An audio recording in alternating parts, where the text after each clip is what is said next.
మాలమాదిగోళ్లే క్రైస్తవులు, ఇంకెవరు క్రైస్తవులు కాదు. వీళ్ళు అంటరాని వాళ్ళు, వీళ్ళు అసలు మా ముందు నిలబడడానికి అర్హత లేని వాళ్ళు, వీళ్ళు చదువుకోకూడదు, గోసులు పెట్టుకుని తిరగాలి, వీళ్ళదొక బతికేనా అని చూసే మనుషుల మధ్య యేసుక్రీస్తు ప్రభు వాక్యం ఏం చేసిందంటే వాళ్ళకి ఎన్షర్ట్లు సూటు బూటు వేసింది, చదువు చెప్పింది, వైద్యం నేర్పింది. ఇవాళ ఐఏఎస్లుగా ఐపీఎస్లుగా పాస్టర్స్గా దేవుని గురించి చెప్పే స్థాయికి వచ్చిన పాస్టర్స్గా వాళ్ళు తిరుగుతుంటే ఒక రకమైన ఉన్మాదం, ఈ నా కొడుకులు వచ్చి మాకు చెప్తున్నారు ఏంది, వీళ్ళేంది, వీళ్ళ బతికేంది అన్న రీతిలో దాడి జరుగుతూ ఉంది. ఈ విషయం అందరికీ కష్టం అనిపించట్లా, కానీ నాకు కష్టం అనిపిస్తూ ఉంది. ఒకవేళ ఇదే దాడి హిందువుల మీద జరుగుంటే నేను క్రైస్తవుల మీద తిరగబడదును. మీరెవర్రా మాట్లాడడానికి హిందువుల గురించి? హిందువుల మీద దాడి చేసే హక్కు మీకు ఎవడిచ్చాడు? మీకేం హక్కు ఉందని చెప్పి హిందువుల మీద దాడి జరిగితే నిరభ్యంతరంగా మాట్లాడతాను, ఖండిస్తారా? నిరభ్యంతరంగా. ఒకవేళ దాడి జరిగితే అజయ్ బాబు గారు ఖచ్చితంగా ఖండిస్తాను. ఖండించడం కాదు, వాళ్ళ పక్కన నిలబడతాను. స్వేచ్ఛ వాయువులతో చెప్తున్నారు, పూర్తిగా చెప్తున్నాను నేను. అజయ్ బాబు అంటే హిందువుల వ్యతిరేకి అని అంటారు కదా. నేను ఎప్పుడు హిందువుల వ్యతిరేకి అయితే హిందువుల ఆడబిడ్డని ఎందుకు పెళ్లి చేసుకుంటాను నేను? మా మామయ్య హిందూ, మా అత్త హిందూ, మా బావ హిందూ, మా చెల్లి హిందూ, వాళ్ళందరూ కూడా హిందూస్. వాళ్ళ బిడ్డని ఎందుకు పెళ్లి చేసుకుంటాను నేను?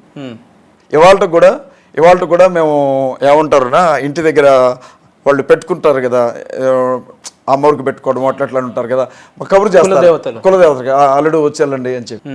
ఇప్పుడు నేను వ్యతిరేకనని ఎవరు చెప్పారు? నేను హిందువులకు వ్యతిరేకని కాదన్నా, మొదటి నుంచి కూడా హిందువులకు నేను మంచి స్నేహితుడినే.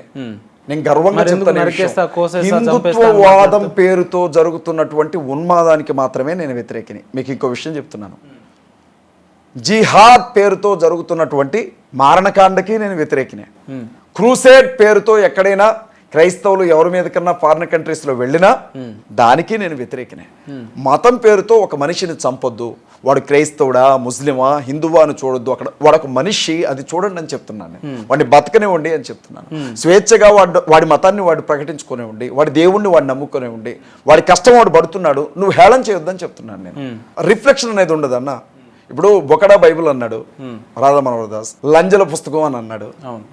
యేసుక్రీస్తు తల్లి మరియా వ్యభిచారం చేసి యేసుక్రీస్తుని కందే అన్నాడు. ఇదే మాట ఒక 20-30 ఛానళ్ళు లైవ్లు పెట్టుకొని మమ్మల్ని హేళన చేస్తూ ఉంటే ఆన్సర్ చెప్పొద్దన్న.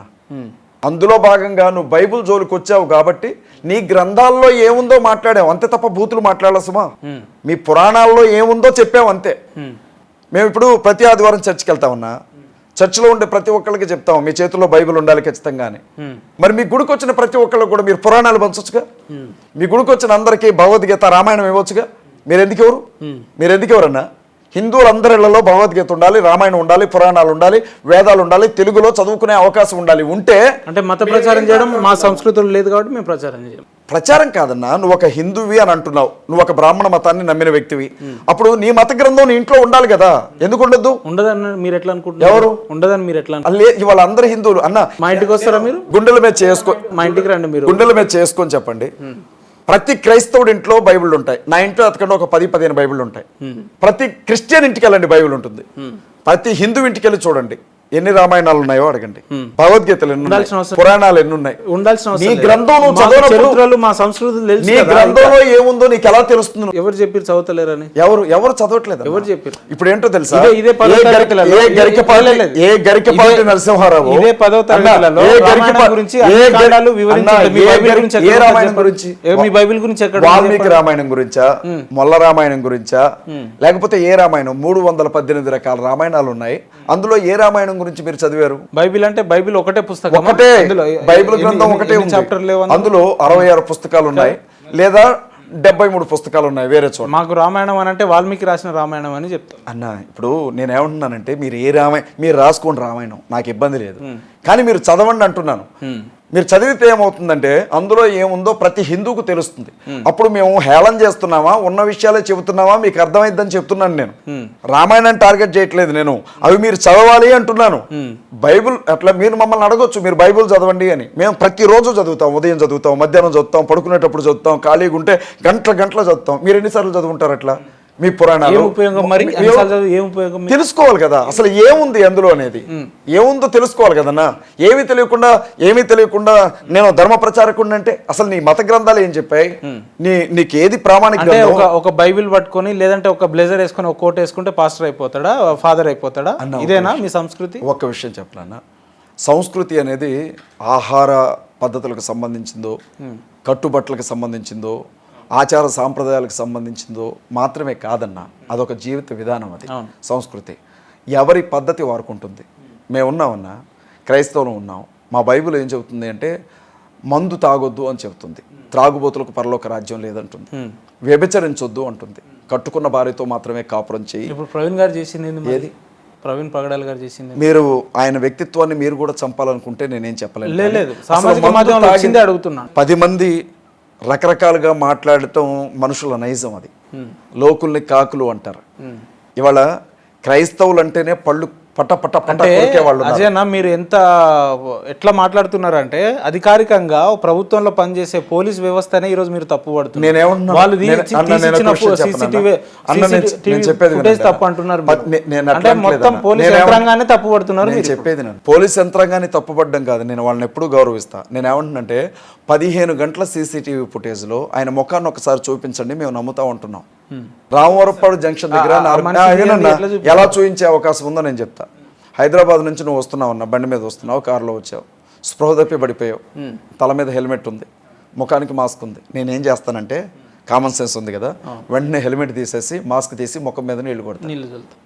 రామవరపాడు దగ్గర ఒక మనిషి బండి మీద నుంచి పడిపోతే అతను పక్కన కూర్చోబెట్టి 4 గంటలు అతను అక్కడే ఉంటే హెల్మెట్ తీలా, మాస్క్ తీలా, పడుకున్న మనిషి హెల్మెట్తోనే పడుకున్నాడు అన్న 4 గంటలు. ఎవరికి చెప్తున్నారన్న కథలో ఎవరికి చెప్తున్నారు? మీకు ఒక విషయం చెప్తాను. ఇవాళ యాక్సిడెంట్ అని వీళ్ళు అంటున్నారు కదా, మనిషి చనిపోయిన రోజు, అది హత్య అనొద్దు, యాక్సిడెంట్ అనొద్దు, ఆయన చనిపోయిన రోజే విషయం బయటకు వచ్చిన రోజు హమారా ప్రసాద్ ఫేస్బుక్లో ఒక పోస్ట్ పెట్టాడన్న. ఇక అనొద్దు కానీ ఏదో తప్పుడు మాట అన్నాడు, పగల తాగి గుద్దుకొని చచ్చాడు, పోస్ట్ మార్టం రిపోర్ట్లో ఇదే వచ్చింది చూసుకోండి కావాలంటే అన్నాడు. అప్పటికి ఇన్వెస్టిగేషన్ జరగల, CCTV ఫుటేజ్లు బయటికి రాలా, పోస్ట్ మార్టం జరగల, పోలీసులు ప్రెస్ మీట్ పెట్టలా. అతనికి ఎలా తెలుసు అన్న హమారా ప్రసాద్కి? ఎలా తెలుసు? ప్రవీణ్ పగడాల గారు ఫోన్ చేసి, అరే హమారా ప్రసాద్, అరే వరాహ ప్రసాద్, అరే పంది, నేను మందు తాగుతున్నారా, యాక్సిడెంట్ చేసుకొని చచ్చిపోయేలా ఉన్నా అని చెప్పాడు. అంటే ప్రవీణ్ గారు నేనే హత్య చేసి ఉంటాడు ఎవరు? మీరు నాకు నమ్మకం ఉందన్న, నాకు నమ్మకం ఉంది. ఖచ్చితంగా హమారా ప్రసాద్ బ్యాచ్ హస్తం ఏదైనా ఉండొచ్చు అని నేను నమ్ముతున్నాను. ఎందుకంటే వాళ్ళు పెద్ద స్టేట్మెంట్, చాలా పెద్ద స్టేట్మెంట్ ఇది. అయినా వాళ్ళు పెట్టినటువంటి స్టేట్మెంట్లు నా దగ్గర ఆధారంగా ఉన్నాయి. చాలా ఇబ్బంది అయితే నాకే ఇబ్బంది కాదు. ఫేస్బుక్ లో వాళ్ళు పోస్ట్ పెట్టారా లేదా? ఫేస్బుక్ లో వాళ్ళు ప్రసాద్ అయితే ఈయననే చంపినారని కరెక్ట్. వినండి, ఫేస్బుక్ లో వాళ్ళు పోస్ట్ పెట్టారు. మాట్లాడుతున్నారు మీరు. నా ఫోన్ ఇవ్వండి ఒకసారి.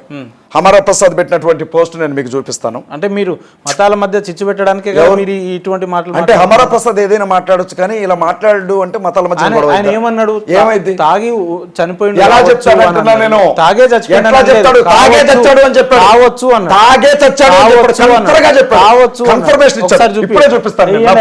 మీరు లైన్ లో ఉండండి, దీన్ని జూమ్ చేయండి. మీరు లైన్ లో ఉండండి, దీన్ని జూమ్ చేయండి. ఎందుకన్నా మనుషులు పిచ్చోళ్ళని చేస్తారు. మీరు ఏమంటారన్నా, స్క్రీన్ షాట్ పిక్చర్స్ ఉంటాయి కదన్నా, అవి ఎలా చూడాలి? స్క్రీన్ షాట్ చూడండి దయచేసి. నన్ను ఒక ప్రశ్న అడిగారు, హమారా ప్రసాద్ ఆ స్టేట్మెంట్ పెట్టాడా, మీరు ఎందుకని మతాల మధ్యన చిచ్చు పెడుతున్నారు అని. ఇప్పుడు నేను యాంకర్ గారికి ఇస్తున్నాను, అక్కడ ఏముందో ఆయన చదివి వినిపించాలి. హమారా ప్రసాద్ లేదు, మీకు అనుమానం ఉంది కాబట్టి మీరే చదవాలి, పెద్దగా చదవండి. చలో, హమారా ప్రసాద్ ఫేస్బుక్ పేరుతో అది చూపించండి. అటు పోస్ట్ మార్టం రిపోర్ట్ ఖచ్చితంగా ఏమని వస్తుందంటే చదవండి. భూతైనా చదవాలి, భూతైనా చదవాలి, చదవండి. గుద్ద బలగా తాగి బండి కంట్రోల్ కాకపోవడంతో చచ్చాడని వస్తుంది అని పెట్టాడు. ఎప్పుడు పెట్టాడు? 6 days బ్యాక్. వాడికి ఎట్లా తెలుసు అని అడుగుతున్నాను నేను. అది కన్ఫర్మేషనా లేకపోతే స్టేట్మెంట్ ఇచ్చాడా లేకపోతే అనుమానం అన్నాడా? అనుమానం అన్నాడా, స్టేట్మెంటా? ఇప్పుడు ఏం మాట్లాడతారు మీరు? ఎందుకని పాస్టర్స్ చెప్పే ఏమైనా కూడా అబద్ధాలు, మిగతా అన్ని నిజాలు అని హిందువులను భుజాల మీద మోస్తున్నారు? హమారా ప్రసాద్ దగ్గర ఎంత తీసుకున్నారు? అది ఆయన ఫేస్బుక్ పేజ్ లో. ఆయన కాకపోతే ఆయన రెడ్ టీవీ ఇంటర్వ్యూలో అడిగారు, మిగిలిన ఇంటర్వ్యూలో అడిగారు. హమారా ప్రసాద్ దగ్గర మీరు ఎంత తీసుకున్నారు అన్నారు. ఒక మాట, మీరు ఎంత తీసుకున్నారు? మీరు ఎట్లా అడుగుతున్నారు? నా ఇంటర్వ్యూ రన్నారు, మీరు నాకు ఎంత ఇచ్చారు? ఎవరు? మీరు నాకు ఎంత ఇచ్చారు అన్న? మీ మనసు బంగారం, మీరు నాకు ఎంత ఇచ్చారు? మీ మనసు బంగారం. నేనేమంటున్నా అంటే, హమారా ప్రసాద్ ఫేస్బుక్ లో పెట్టాడో నిజంగా చూపించమంటే 6 రోజుల క్రితం పెట్టింది నేను మీకు చూపించాను, మీరే చదివారు. చెప్పలేదు కదా ఆయన ఫేస్బుక్ లో పెట్టాడు. రెడ్ టీవీ ఇంటర్వ్యూలో నువ్వు ఇలా ఎందుకు పెట్టావంటే ఖచ్చితంగా అదే వచ్చింది రిపోర్ట్ చూసుకో అని అన్నాడు. రెడ్ టీవీ ఇంటర్వ్యూలో లైవ్ ఆయన మాట్లాడాడు, CCTV ఇంటర్వ్యూలో మాట్లాడాడు. వీళ్ళకి ఎలా తెలుసు అంటున్నాను నేను. బ్రో, ఒకటి పక్షపాతం చూపించకండి దయచేసి మీ కాళ్ళు పట్టుకుంటా. అయ్యో నిజాయితీగా మాట్లాడండి. కరుణాకర్ సుగ్గున ఇదే మాట మాట్లాడు, లలిత్ కుమార్ ఇదే మాట మాట్లాడు, ధర్మ మార్గం భాస్కర్ రాజు అయితే ఏకంగా వాడు మందు తాగాడో డ్రగ్స్ తిన్నాడో ఎవరికి తెలుసు అన్నాడు. ఎట్లా తెలుసు వీళ్ళకి? నేనేమన్నానంటే ఫస్ట్ డే బిగినింగ్ డే వీళ్ళు ఎట్లా మాట్లాడతారనుకున్నాను నేను. సరే యాక్సిడెంటే బ్రో, యాక్సిడెంటే జరిగింది, ఏదో బండి కొట్టేసి వెళ్ళిపోయింది అనుకుందాం. కానీ అది ఖచ్చితంగా మందు తాగి కడుపు నిండా తాగి, ఆ మాట కూడా ఇంకా భయంకరంగా అన్నాడు, మీరు చదివారు. చచ్చుంటాడు కన్ఫర్మ్ ఇది చూసుకోండి అని ఎలా అంటున్నాడు, వీడికి తెలియకపోతే చెప్పండి. అలా అంటారు ఎవరైనా?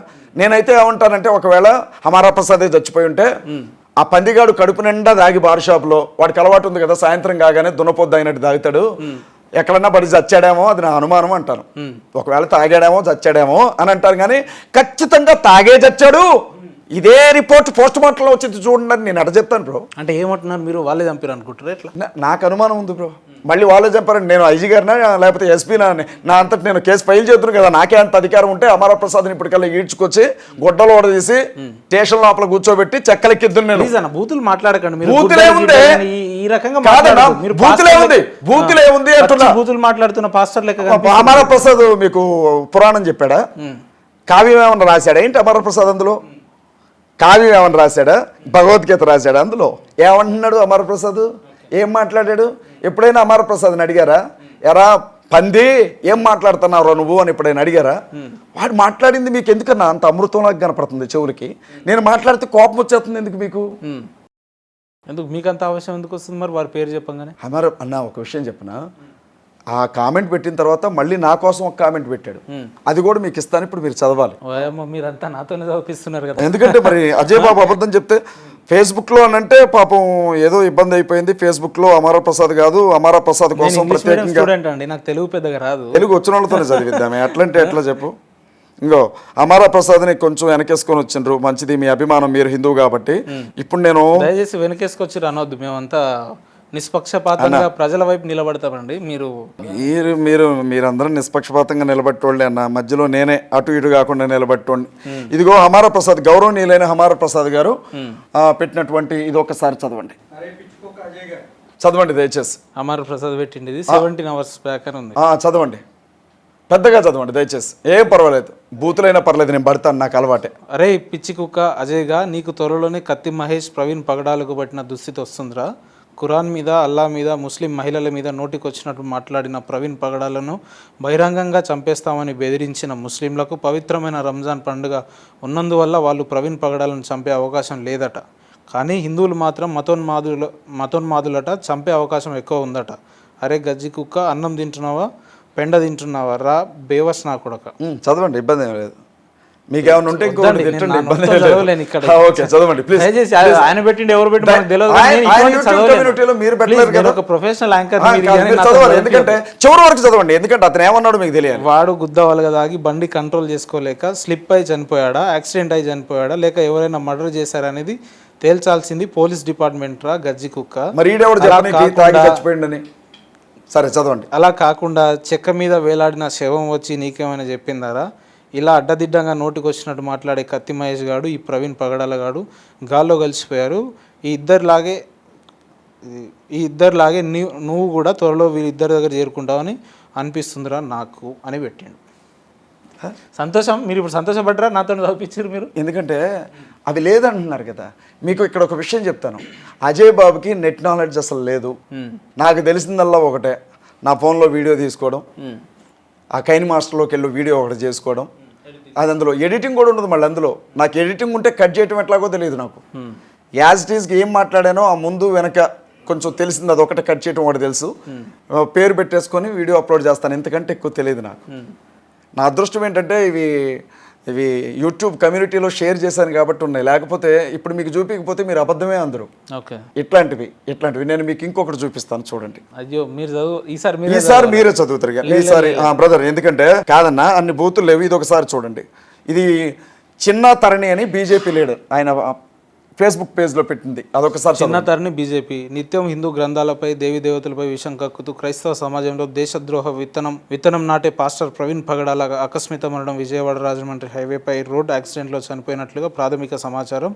బతికినన్నాళ్ళు అశాంతితో రగిలిపోయిన అతని